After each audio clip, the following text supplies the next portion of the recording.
Par exemple, qui a eu le premier l'idée d'une constitution européenne? Alors certains vont dire mais c'est Adenauer, Paul-Henri Spaak, De Gaulle, etc. Eh bien non. La réponse, c'est le général Dwight Eisenhower, américain, qui était commandant suprême des forces de l'OTAN en Europe en 1951, cette déclaration, avant d'être élu en 1952 président des États-Unis d'Amérique. Ceux d'entre vous qui veulent vérifier mes dires devront se reporter au magazine Paris Match numéro 136 du 27 octobre 1951, page 18. Ça n'est pas difficile de le trouver, il suffit d'aller sur eBay, je fais de la publicité gratuite. De la même façon, qui demande fermement l'entrée de la Turquie dans l'Union européenne? Qui a dit « Je suis ferme dans mon soutien à la candidature de la Turquie ». Je crois très fermement que l'une des 4 ou 5 questions pour cette partie du monde est de savoir si la Turquie deviendra un partenaire de plein droit de l'Union européenne. La personne qui a dit ça, c'est pas du tout un Européen. Il s'agit du président William Clinton, Bill Clinton pour les médias, président des États-Unis, dans une conférence de presse à Ankara, capitale turque, le 15 novembre 1999, à l'issue de son entretien avec le président Süleyman Demirel, que l'on voit ici, qui est décédé depuis lors. Pour ceux qui seraient comme saint Thomas, je les renvoie à la dépêche de l'agence France-Presse du 15 novembre 1999 de 15h35. Est-ce qu'on imagine d'ailleurs la réaction qui serait celle de Washington si, par exemple, le président de la République française ou le Premier ministre italien, le président du Conseil italien, se rendait, par exemple, à Caracas ou à Mexico et disait « Je suis ferme dans mon soutien et je veux que le Mexique entre dans les États-Unis d'Amérique ». Évidemment, aussitôt, Washington ferait un scandale mondial, rappellerait son ambassadeur à Paris, qui a invité officiellement l'ensemble des pays de la Baltique à la mer Noire, c'est-à-dire tous les pays de l'Est, à rejoindre l'OTAN et l'Union européenne. Normalement, si l'Union européenne avait un peu de sens, c'est une déclaration qui aurait peut-être pu être faite par le président de la République française, chancelier d'Allemagne ou je ne sais pas quoi. Pas du tout. La personne qui a fait cette déclaration, c'est le président américain George W. Bush, président des États-Unis, dans son discours à l'université de Varsovie le 15 juin 2001. Et d'ailleurs, insistant en disant « Nous faisons bon accueil à une Europe vraiment unie ». Donc, si nous avons procédé à l'élargissement des pays de l'Est très, très rapidement, 10 pays nouveaux d'un coup en 2004, en 2005, et 2 autres nouveaux pays en 2007, la Bulgarie et la Roumanie, c'est parce que les États-Unis l'ont exigé.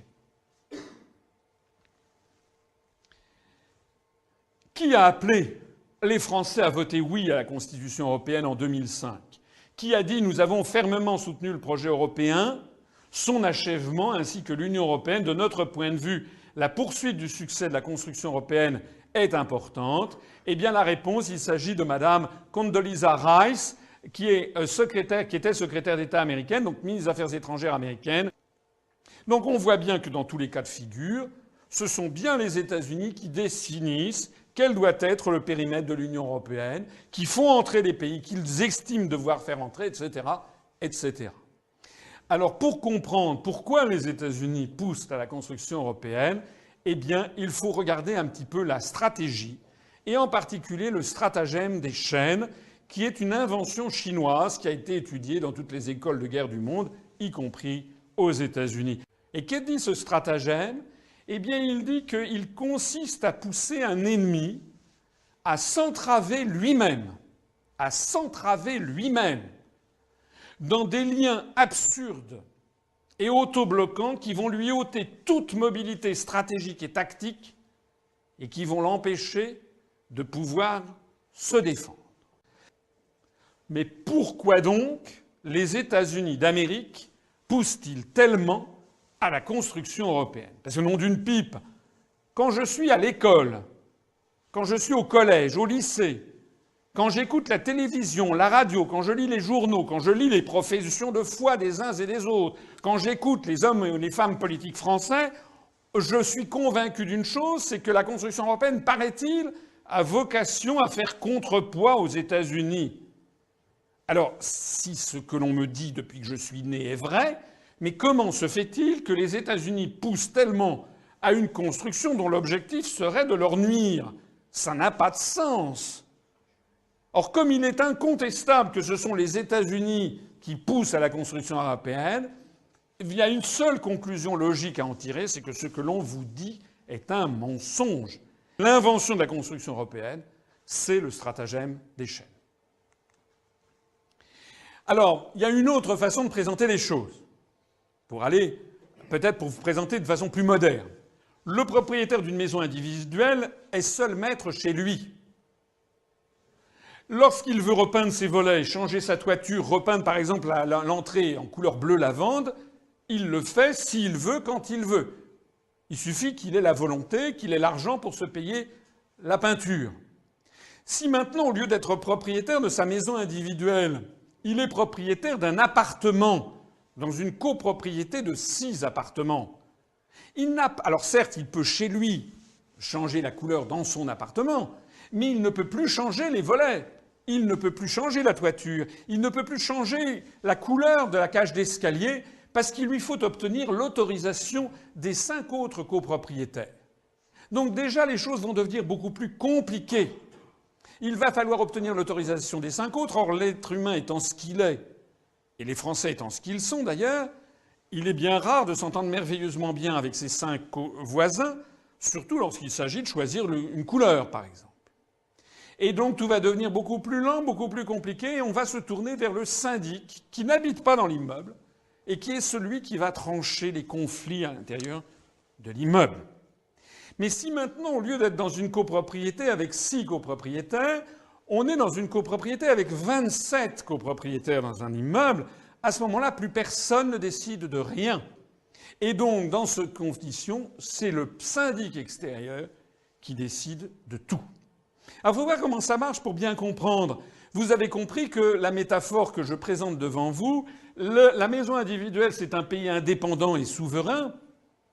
La copropriété avec 6 appartements, c'est l'Europe des 6. Et la copropriété avec 27 appartements, c'est l'Europe à 27. Pour bien comprendre comment ça marche, parce que je crois que c'est vraiment important, on est au cœur de l'explication des façons pourquoi ça ne marche pas l'Europe et pourquoi ça ne peut pas marcher. Remplaçons l'immeuble à 27 par une Union européenne à 27. La France, comme le propriétaire du premier étage, la France, elle veut une monnaie qui ne soit pas trop forte. Une monnaie commune pas trop forte parce que la compétitivité de l'économie française n'est pas la même que la compétitivité de l'économie allemande, par exemple. La France, elle veut une Europe française.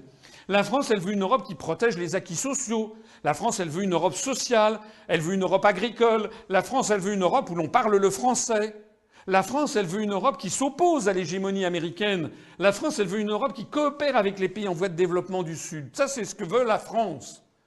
Et beaucoup de Français se disent moi, c'est ça que l'Europe que je veux. Ils disent presque tous. D'ailleurs, vous avez tous les responsables politiques qui viennent vous dire moi, je veux une Europe sociale.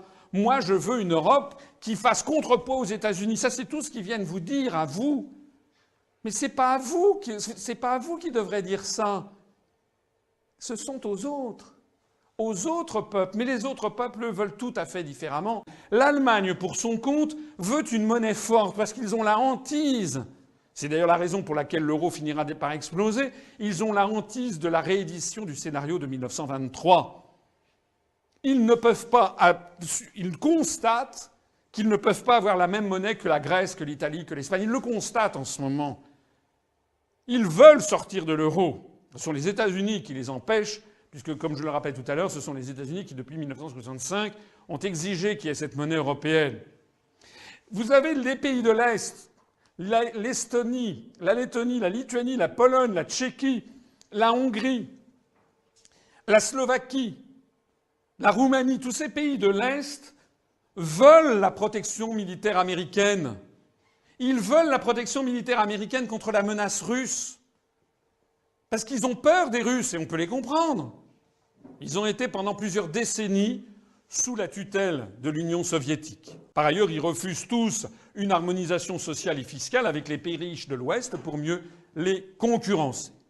Et puis ajoutons que le Luxembourg refuse la lutte contre les paradis fiscaux, puisque lui, c'est là-dessus qu'il fonde sa richesse. Ajoutons que Malte, Chypre et la Grèce ne veulent pas de mesures trop contraignantes contre la pollution maritime, puisque les grands armateurs vous savez, qui ont des navires avec des pavillons de complaisance du Libéria, du Panama, du Vanuatu, eh bien, ce sont justement des armateurs grecs, chypriotes, maltais.